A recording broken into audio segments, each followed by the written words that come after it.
Santa Ceia. Em tempos de crise, de pandemia, de quarentena, eu posso realizar a ceia do Senhor, a Santa Ceia, na minha casa? Com a minha família? Ou será que a ceia só pode ser celebrada num templo, com outras pessoas, sob a orientação de um pastor, um ministro devidamente instituído? E a Bíblia, o que diz a respeito disso?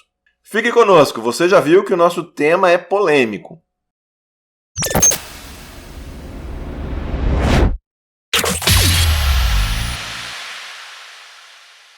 Seja muito bem-vindo, você que está pela primeira vez em nosso canal e você que já tem curtido aí os nossos conteúdos, muito obrigado. E se você ainda não se inscreveu, faça agora. Vamos lá então falar sobre ceia, a ceia do Senhor, a Santa Ceia. Você também vai encontrar a palavra Eucaristia como referência à ceia. Da onde vem a palavra Eucaristia? O que significa a palavra Eucaristia? Eucaristia vem do grego, significa basicamente dar graças, agradecer. Mas tem um probleminha aí com essa palavra. Essa definição parece tomar a ceia muito como algo que é meramente humano, algo que as pessoas fazem para Deus. E a ideia da ceia me parece ser diferente disso. De fato é o contrário. A ceia é Cristo se doando, se entregando a nós. Nossas orações e ação de graça, elas já são sempre uma resposta ao que Deus fez primeiro por nós.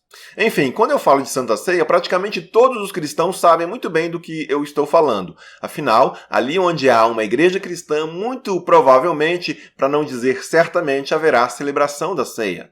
E nós estamos falando aqui de algo que remete a uma prática realizada por Jesus pouco antes dele ser crucificado. Os evangelhos como Mateus, Marcos e Lucas registram este momento de Jesus com o seu grupo de discípulos. Este momento de Jesus e a ceia com os seus discípulos é lembrado também pelo apóstolo Paulo, lá em 1 Coríntios, tanto no capítulo 10 como também no capítulo 11. Para o reformador Martim Lutero, a ceia do Senhor é um dos sinais que permitem o reconhecimento da igreja. Nós já falamos a respeito disso, das marcas que permitem reconhecer a igreja a partir de Lutero. Vamos deixar o vídeo no link aqui embaixo na descrição e você pode conferir depois. Neste seu texto, Martim Lutero define a ceia como um sinal público e um meio de salvação valioso deixado por Cristo. Através deste sacramento, seu povo é santificado, para que também se exercite e confesse publicamente que é cristão, como fazem a palavra e o batismo. Então vamos lá? Por que a Santa Ceia é considerada um sacramento? Basicamente porque é uma ordem de Jesus Cristo, assim como o batismo. Vejamos ali Lucas 22, 19 e 20. Tomando o pão, deu graças, partiu e deu aos discípulos, dizendo: "Isto é o meu corpo dado em favor de vocês. Façam isto em memória de mim." Da mesma forma, depois da ceia, tomou o cálice, dizendo: "Este cálice é a nova aliança no meu sangue, derramado em favor de vocês." Lutero, então, ele deixa muito claro que o sacramento se dá numa dinâmica entre igreja, palavra de Deus e elementos. No caso da ceia, os elementos que compõem a ceia, o fruto da videira e o pão. Há, portanto, uma ordem, sim, uma ordem que deve ser observada na realização da ceia do Senhor pela igreja. Os elementos são o pão e o fruto da videira. Eu não vejo razões aqui para nós polemizarmos a este respeito. Nós não encontraremos Jesus se apegando a isso. Ele simplesmente tomou diante de si os elementos que ele tinha na mesa de refeições da época. Quando eu falo isso, eu estou ciente do risco, do perigo de certamente despertar os mais entusiastas a um tipo de anarquismo, levando as coisas para um lado que pode beirar a irreverência ou até mesmo ao deboche. Não quero entrar nisso. Então vamos lá. Outro aspecto fundamental da ceia é a palavra de Deus. Por isso nós já conhecemos a referência instituição da ceia, que é quando uma pessoa, num templo, durante um culto, uma missa, um sacerdote ou ministro, um pastor, enfim, ele repete as palavras utilizadas por Jesus nos evangelhos, geralmente a partir do texto de Lucas, até mesmo o texto de Paulo lá na carta aos Coríntios. O Senhor Jesus, na noite em que foi traído, tomou o pão e, tendo dado graças, partiu e disse: Isto é o meu corpo, que é dado em favor de vocês, façam isto em memória de mim. Da mesma forma, depois da ceia, ele tomou o cálice e disse: Este cálice é a nova aliança no meu sangue. Façam isto sempre que o beberem em memória de mim. Este, então, é o texto de Coríntios, 1 Coríntios 11, 23 a 25. Antes ainda de nós partirmos para as perguntas mais comuns aí em torno da ceia e da sua realização, quero ainda lembrar um detalhe importante. Jesus está realizando a sua ceia, tendo o seu momento de ceia com os discípulos, momentos antes da Páscoa. A Páscoa, para nós, para os cristãos, envolve o ápice da obra de Jesus Cristo. Na sexta-feira, Jesus é crucificado e no domingo de Páscoa ele ressuscita. Cabe então aqui um esclarecimento, principalmente para quem não está assim tão familiarizado com a tradição cristã, a tradição judaica. Hoje, se alguém perguntar para qualquer cristão o que é a Páscoa ou o que nós celebramos na Páscoa, a resposta talvez será óbvia: a ressurreição de Jesus. Mas vejam só, o capítulo 22 do Evangelho de Lucas, onde é narrada a ceia de Jesus com os seus discípulos, começa assim: Estava se aproximando a festa dos pães sem fermento, chamada Páscoa, e os chefes dos sacerdotes e os mestres da lei estavam procurando o meio de matar Jesus. Lucas 22, 1 e 2. O que isso significa? Nós encontraremos a mesma referência à Páscoa também nos evangelhos de Marcos, capítulo 14, verso 1, e Mateus, capítulo 26, o verso 2. Isso significa que já existia uma Páscoa. O povo, os judeus, já tinham uma celebração que era conhecida como Páscoa. Mas, veja, se Jesus ainda não havia morrido, logo nem ressuscitado, que Páscoa era aquela? Bem, aí nós precisamos lembrar a história do povo de Israel registrada lá no Antigo Testamento. É muito conhecida a narrativa do Êxodo e das 10 pragas do Egito. Você se lembra, o povo de Israel estava escravizado no Egito. Deus, então, envia Moisés para interceder junto ao faraó, pedindo que ele deixasse o povo de Israel partir, que o povo pudesse finalmente ser livre. E a cada vez que o faraó endurecia o coração e se negava a obedecer a Deus, vinha uma praga. O povo pôde ir somente depois da 10ª praga, e é aí que está o início da Páscoa judaica. O que acontece aqui? Deus, ele instituiu a Páscoa que vai marcar a libertação do povo de Israel da sua escravidão no Egito. A 10ª praga, ela consistia na morte de todo filho primogênito, ou seja, em cada casa o filho mais velho morreria. Deus, porém, enviou uma recomendação a Moisés. Por meio de Moisés, Deus, então, orienta os israelitas para que eles passassem sangue de um animal sacrificado nas laterais, nas vigas das portas de suas casas. Assim nós lemos lá em Êxodo 12, 13. O sangue será um sinal para indicar as casas em que vocês estiverem. Quando eu vir o sangue, passarei adiante. A praga de destruição não os atingirá. É aí, então, que começa a Páscoa a qual os evangelhos se referem. Ainda no mesmo livro de Êxodo, nós lemos em Êxodo 12, 14. Este dia será um memorial que vocês e todos os seus descendentes o comemorarão como festa ao Senhor. Comemorem-no como decreto perpétuo. Faço assim esse parênteses aqui para nós nos situarmos no contexto mais amplo dos acontecimentos e que ajudam a compreendermos o significado daquilo que agora estaria acontecendo com Jesus ao instituir a ceia e, de alguma forma, poderíamos dizer, ressignificar a Páscoa. Jesus é o Cordeiro cujo sangue derramado sela uma nova aliança para a salvação do povo de Deus. Se somos poupados, salvos, libertos, é graças ao sangue de Jesus. A ceia, portanto, é uma espécie de marca desta aliança. Cristo se entrega, ele se doa, derrama o seu sangue pelo mundo. Voltando então à prática da ceia atualmente, quais poderiam ser aí algumas perguntas, algumas questões que surgem gerando dúvidas? Eu elenquei algumas aqui e vou tratar de cada uma brevemente. Primeiro, devemos realizar a ceia ainda em nossos dias? Sim, a Igreja sempre compreendeu assim e praticou isso ao longo dos séculos. A Igreja celebra em fé e sob a palavra de Deus perdão, reconciliação, salvação. A celebração da ceia ainda evidencia, revela publicamente a salvação operada por Jesus. Lembremos as palavras de Jesus: façam isto em memória de mim. Assim, a ceia, ou com a ceia, nós celebramos e testemunhamos a unidade da Igreja envolta numa mesma fé, num único e mesmo Jesus Cristo. Uma segunda dúvida, uma segunda pergunta pode ser: onde realizar a ceia? Qual o ambiente, qual o local mais apropriado? Bom, eu diria que em circunstâncias normais, nos templos, quando a igreja se reúne.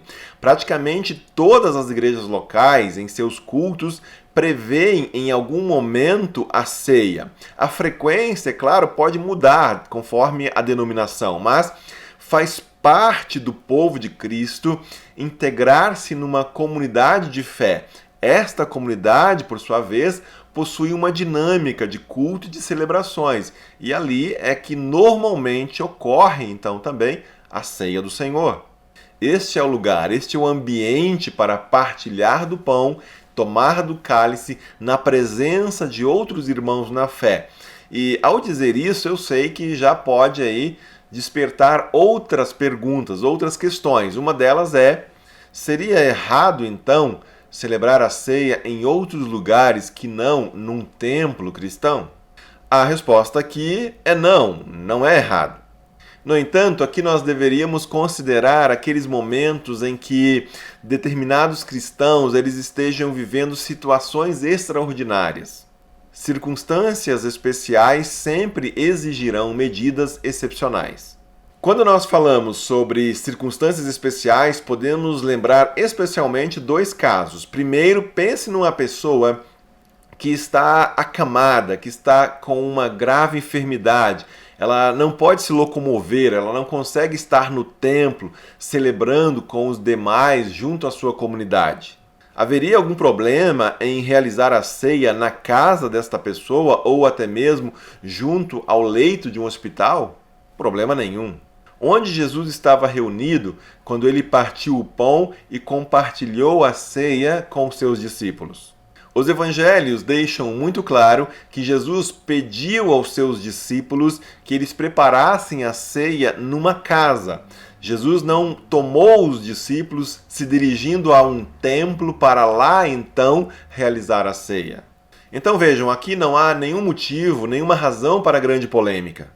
Um segundo caso excepcional que pode ocorrer envolve tempos de crise, em que, uma perseguição generalizada à igreja, ou um tempo de pandemia, como vivemos no ano de 2020. Tempos difíceis, assim, podem impedir que a igreja, que os cristãos se reúnam, que eles se encontrem num número maior de pessoas.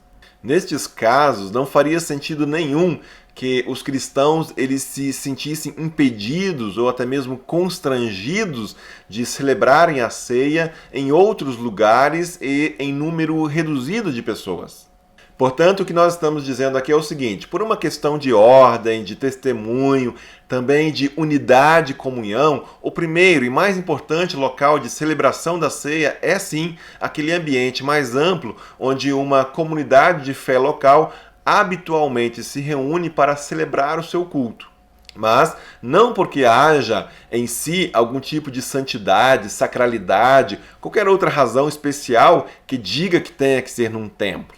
As refeições de Jesus, narradas nos evangelhos, geralmente ocorriam em volta da mesa, em diferentes casas, com diferentes pessoas. E assim nós chegamos então ao quarto ponto, a quarta pergunta: quem pode participar da ceia? Começamos a entrar, portanto, num aspecto um pouco mais controverso. Não que seja controverso para mim, não acho, mas é que nós encontraremos diferentes entendimentos dependendo da denominação cristã em questão. Cada denominação pode estabelecer um determinado regramento para a participação na ceia. De um ponto de vista que, ao meu entender, parece ser bíblico, o único impedimento seria o de consciência. Vejam o que o apóstolo Paulo, em seu texto que trata da ceia, diz: todo aquele que comer o pão ou beber o cálice do Senhor indignamente será culpado de pecar contra o corpo e o sangue do Senhor.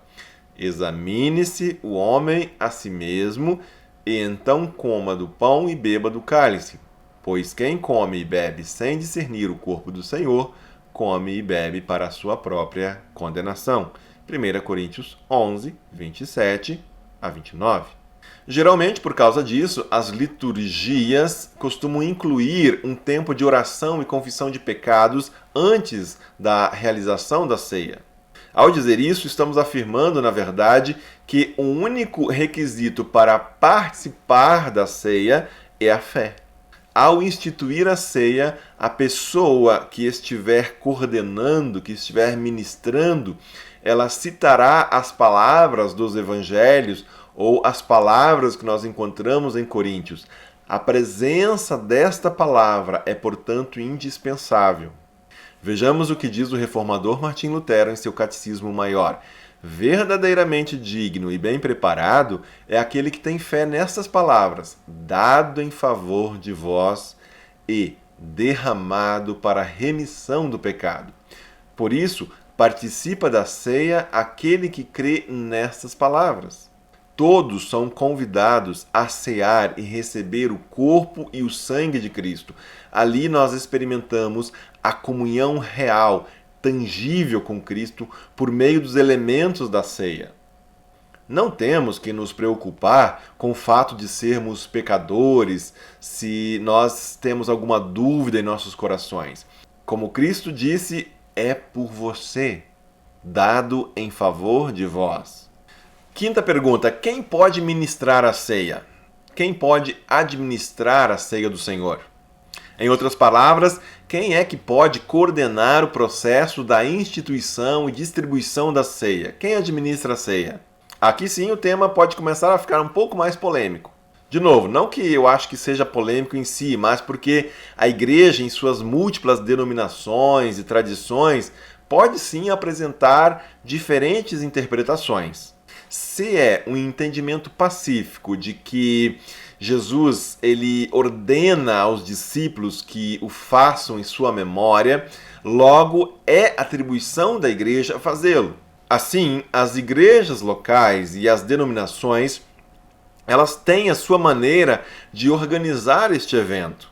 As escrituras, no entanto, sempre terão primazia sobre os decretos, os estatutos e os regimentos eclesiásticos.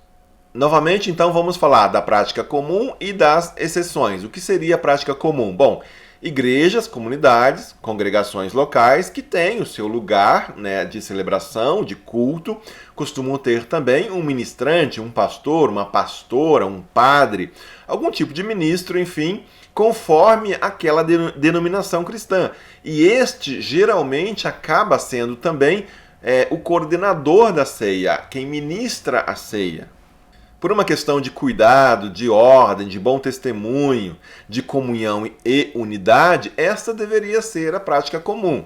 No entanto, mais uma vez, lembramos que em casos excepcionais pode ser que a igreja ela não possa se reunir com toda a comunidade no templo com a presença de um pastor oficialmente autorizado. Claro que não é nosso objetivo aqui neste vídeo aprofundar esta questão, mas também este oficialmente autorizado é digno de discussão, uma vez que pode suscitar questionamentos, dúvidas e até mesmo abusos. Importa dizer o seguinte, biblicamente não há impedimento se um líder da igreja, um pai, um professor, uma mãe de família, dependendo das circunstâncias, ministre a ceia. A questão não está no lugar e nem na pessoa que ministra, mas na palavra de Deus. Permita-me aqui lembrar mais uma palavra de Martim Lutero.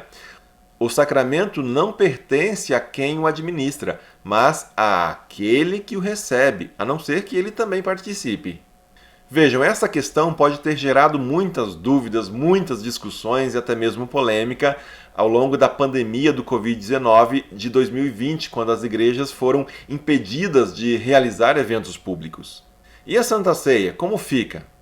Neste caso, falando biblicamente, baseado também num reformador como Lutero, não vejo qualquer impedimento para que a ceia fosse realizada nos lares.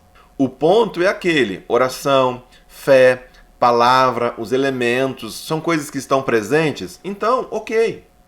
O pastor, o diácono, o presbítero são meras funções na igreja, não há nenhuma hierarquia ou unção especial que qualifica um e desqualifica o outro. É claro, nós somos seres humanos. E, como tal, nós criamos e gostamos das nossas estruturas, nos enganamos muitas vezes achando que elas legitimam a nossa autoridade, nosso poder. Então, nós gostamos dos títulos, nós gostamos do status. Nesses casos, podemos apenas pedir pela misericórdia de Deus. É um princípio bíblico enfatizado muito pela Reforma, lembrado pelo reformador Lutero, aquele que nós chamamos de sacerdócio geral de todos os cristãos. Então, pode haver distinção de função, mas não há exclusividade, privilégios, coisas assim. Para Lutero, o ser igreja não depende de alguma autorização especial vinda de alguma estrutura humana, mas da fé. Logo, o reformador não via qualquer impedimento em que um grupo de cristãos se reunisse e celebrasse como cristãos legítimos a partir das marcas da igreja: batismo, palavra, ceia, oração, confissão, etc. Lutero, portanto, concebia a igreja de modo muito mais simples e como um movimento orgânico de pessoas do que a partir de estruturas burocráticas pesadas, complexas e cheias de regras secundárias. Se você gostaria de saber mais, tiver dúvida, consulte os textos de Lutero intitulado Dos Concílios da Igreja, A Nobreza Cristã da Nação Alemã, acerca do melhoramento do Estado cristão, Missa e Ordem do Culto Alemão, só para citar aí alguns exemplos. E ainda para falar de um sexto ponto, a ceia é um momento de contrição ou de celebração? Você já deve ter percebido que eu me referi muito à ceia, sempre usando aqui a palavra celebração. A vida cristã, obviamente, ela não é uma vida só de vitórias, de alegrias, de prazeres. A ceia, no entanto, ela antecipa a vitória que não é nossa, mas a vitória de Cristo por todos nós. A celebração não se pauta por questões circunstanciais da nossa experiência de vida, mas da vitória definitiva de Cristo sobre os poderes da morte e do pecado. A ceia, assim, não é apenas uma ideia, não é apenas um conceito abstrato, autônomo. Ela implica uma experiência, é algo experimentado, vivido pelos discípulos de Jesus. Hoje, mais do que nunca, nós nos acostumamos, a lanches rápidos na nossa correria no dia a dia, com os fast foods, os drive-thrus, onde nós engolimos rapidamente um lanche seco enquanto nosso olhar perdido para as cores quentes de um ambiente nada acolhedor. A ceia de Jesus com os discípulos, depois também na experiência da igreja primitiva, pareciam ser momentos muito mais amistosos, celebrativos, festivos, de comunhão que envolvia as pessoas. Ele ressuscitou. Porque ele vive, eu posso crer no amanhã. É isso, pessoal. A ideia não era tanto aprofundar questões de significado da ceia, mas falar um pouco sobre a maneira como ela é realizada nas igrejas. Então, que Deus abençoe você e seja você uma bênção.